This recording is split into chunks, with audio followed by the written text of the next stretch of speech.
What's up, everyone? I'm Tatum. I'm back with another episode of Off the Wall, where today I'm gonna be talking about one of my favorite albums from one of my favorite MCs of all time. Um, I remember when this album came out, I was probably like 12, 12 going on 13. Yeah, 12 going on 13.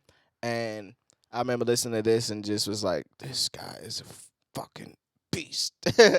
uh, yeah, so today, and I just got this in my collection. So this is like brand new to me and it's brand new to you. So I'm going to be talking about Nas Godson. Get, get, get down.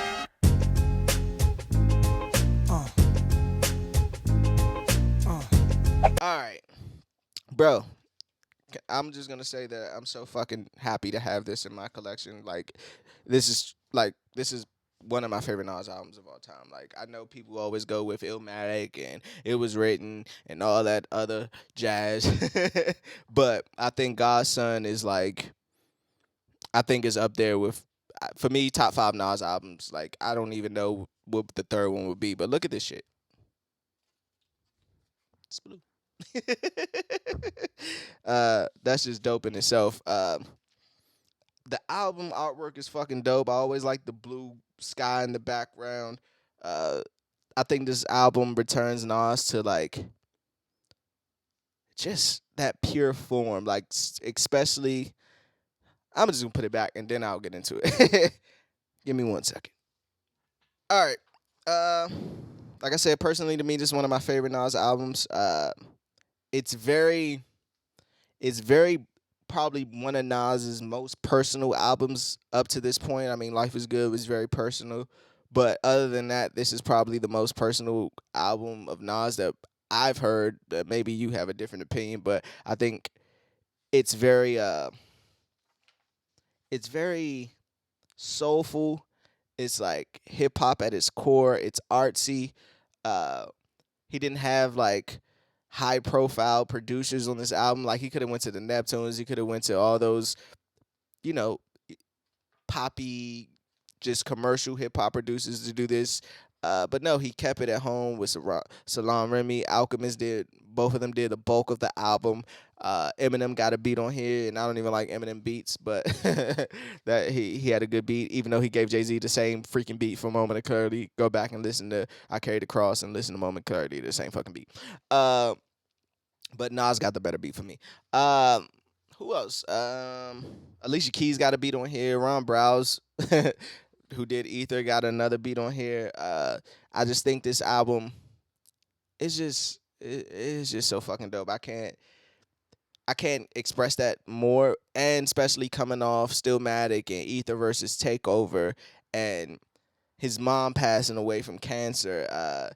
It's just a lot. Like I think a lot of people like Stillmatic. I think Stillmatic is cool, but with a lot of Nas albums, for me personally, like towards the end, it gets a little too much. Like it's for Nas, for me, it's hard to find.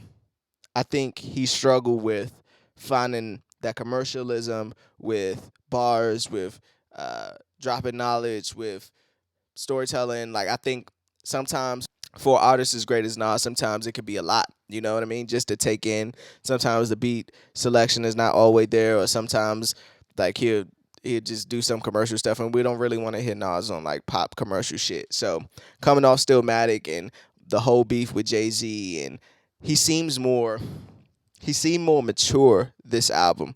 Like up to that point, like this is a very mature Nas reflective album for me.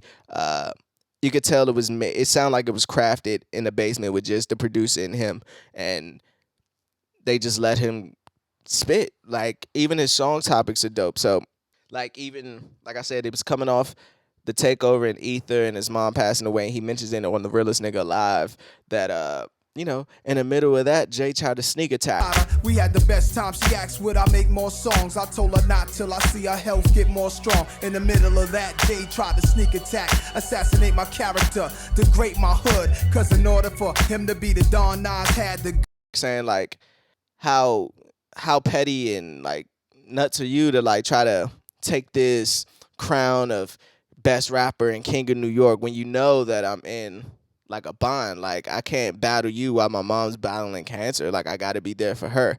So I thought that was like, and then he said something like he mentions, he says like I said, it mentions a lot of maturity because he says on a bunch of songs he says like on Last Real Nigga Live, is more shit, this bullshit than wanting to be this king of New York shit, and then he says again. The King of New York shit only lasts about 15 minutes, which is crazy coming from the guy who once said, Let me let y'all niggas know one thing. There's one life, one love, so there can only be one king.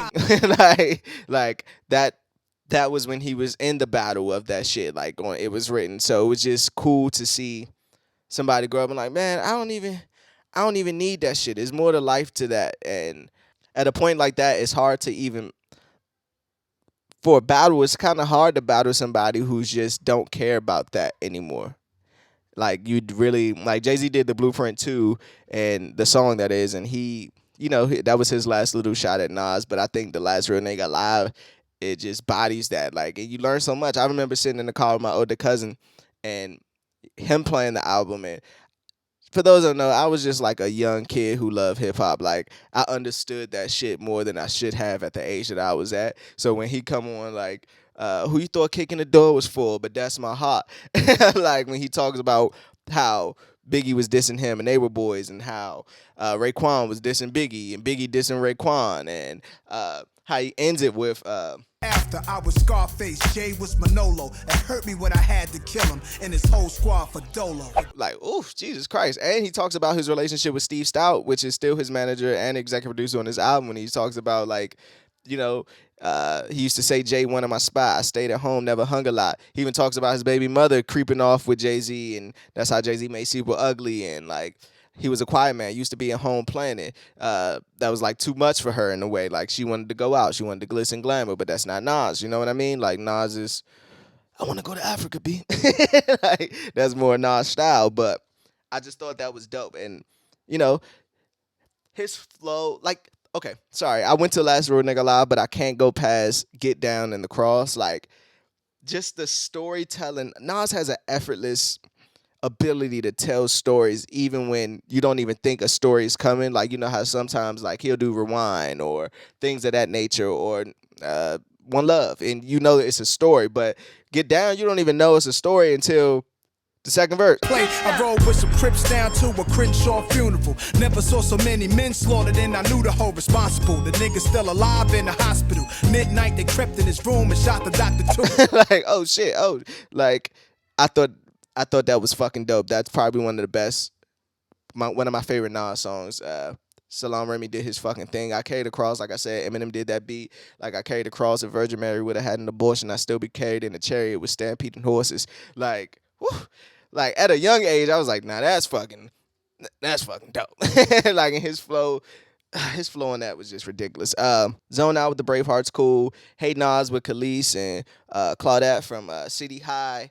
Like I said, Nas, another one. Nas has an effortless way of storytelling. Like he the way he comes off. The phone rings. Another peaceful moment is lost. Latifah's chest jingle and set it off. I press pause and the bed is a king. I let it ring 4 or 5 times. Answer while I'm puffing my. The phone ring. It's Tamika saying hi now. Like he goes in, he paints this picture of him in his house watching Chicago with Queen Latifah, and he's like, 9 push-up, the strength going at the 10th one, so why hook up? The Don's going off the Patron tequila. Like, oh shit, it puts you right in the room when you see all this shit going on. And it's like, I didn't even expect this to be, and that's probably one of my favorite Nas records as well. Just the way he flowed on that. Like, his flow and rhymes and stories are just fucking effortless, man. Give Nas his fucking credit. Then that goes straight into I Can, which is like that's the Nas that I guess that when Jay-Z was like, "What you trying to kick knowledge?" Like, yeah, nigga. Like, yeah, I am. Like, telling these young boys and girls they can be whoever they are. Young women don't settle. Don't don't put yourself out there and put yourself in vulnerable situations where you might end up on the bad side. You know what I mean? That's what I got from that song. And it's just a dope record, man. Like, I think especially at that time, 2002, we're in the midst of the gangster era of hip hop, and it's like no positive message. It's just bling bling and killing and throwing champagne on bitches and shit. So like we need that balance and representation of nobody was speaking to the youth like that. Like nobody. And for Nas to be the great that he is, he don't even have to do that. Like so for him to do that is just was fucking dope. And I Can is probably one of Nas' top songs to me. To go in the Book of Rhymes, I remember when I first heard that, and just even that story, Alchemist did that beat of him like making a song, going through his books of rhymes and stopping mid sentence of the rhyme, like, nah, that shit was whack. Nah, fuck that. What you laughing at? I'm about to start writing again. Fuck that. Because he was like, I don't really write. When I come to the studio and hit the beat, that's when I make my songs. But to him, it could have been true. It could have been not. But the fact that he made a song like going through his book of rhymes and just flushing shit out, I think that's fucking dope. Thug's Mansion, I gotta say that I probably like the Tupac version better, more than the acoustic version on Nas album, but it's both are still dope. Mastermind's fucking dope. Warrior Song, he touches on his mother's death again. Uh, Heavenly Body got me ready to body something quick. Like he says something like wishing death on other niggas' moms is not cool, but why mommy? Wishing death on other niggas' mothers ain't right, but why mommy? She raised me in the projects alone, an untimely exit from mommy. like you know how real that, like, to say something like that after your mother passes away, like wishing death on other niggas' moms, but why mommy? Like, you know it's some whack and foul shit, but nobody wants to lose their mother, like. And just to have Alicia Keys make that beat and be the background of just a warrior song, Braveheart, bravehearted and strong, like the definition of a warrior. Like I just thought that's probably one of my favorite joints back then too. To even go into Dance, which is like, if you heard of Luther Vandross, what is it? Dance with My Father. It's kind of his rendition, but dedicated to his mom.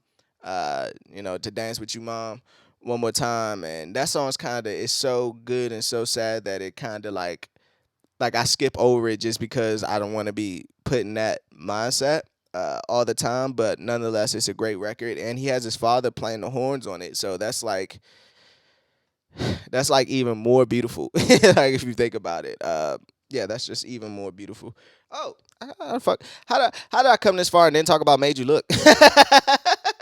That's like that's the shit I'm talking about. Like, Made You Look is not supposed to be a commercial hit, but it is. Like, and that's the lane that I think Salam Remy, with his production mind, he knows what's gonna work. And Amy Winehouse redid it on Frank, so it just makes that song even better. But like, I remember first listening to Made You Look, and that shit was just like, oh, this is hip hop at its core. Like, this is so hip hop that it's commercial. It's so great that it can turn commercial. It goes pop on its own, and it doesn't need a fucking, like he said on his album, you want to go platinum, put an R&B single on the hook, there you go with a platinum CD. Like, rap is too easy. That's all you got to do. So for him to make a "They Shooting" Made You Look, you're a slave to a page in my. Everybody knows that shit. And I got the top off. You say the don't say my car's topless. Say the titties is out. Newness, here's the anthem. Put your hands, whatever.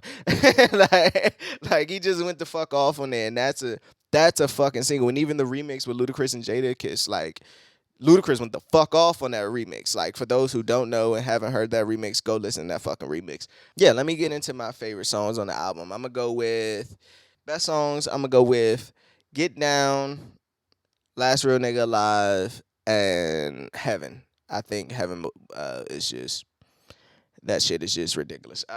Worst song, I'm gonna go with Zoned Out. There's nothing wrong with it. I just don't like Crew Posse cuts when the other rappers are just not that good, and you like waiting for Nas' verse to come on. But he said something like, having a house in Virginia is the only way you're more sicker than me. You'll ever be sicker than me. For those that don't get that, it's like HIV. Like having a house in Virginia. But I like bars like that. When Nas just raps and gets his shit off, just like on some MC shit, like he's just untouchable for me. Yeah, second to none.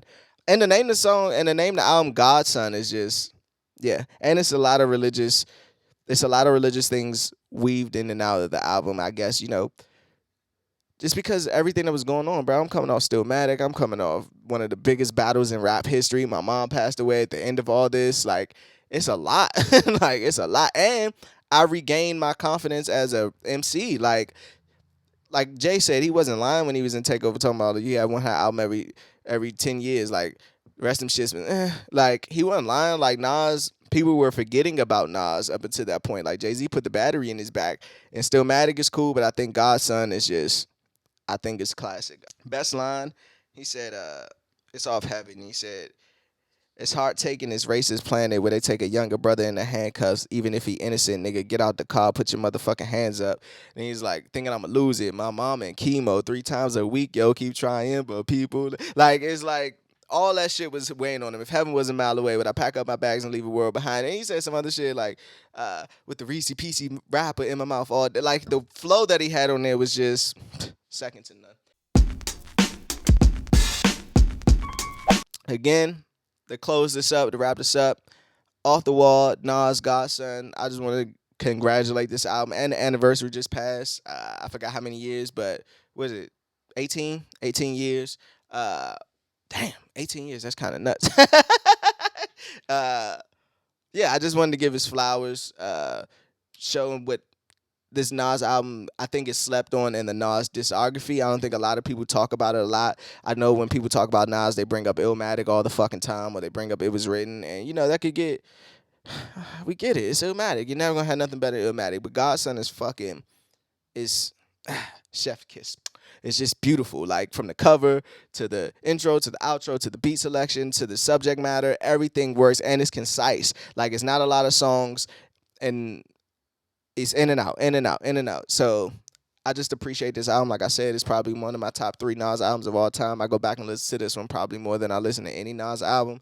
And yeah, that's pretty much it. I'm Tatum. This is Nas Godson. It's time to put this album back on my wall.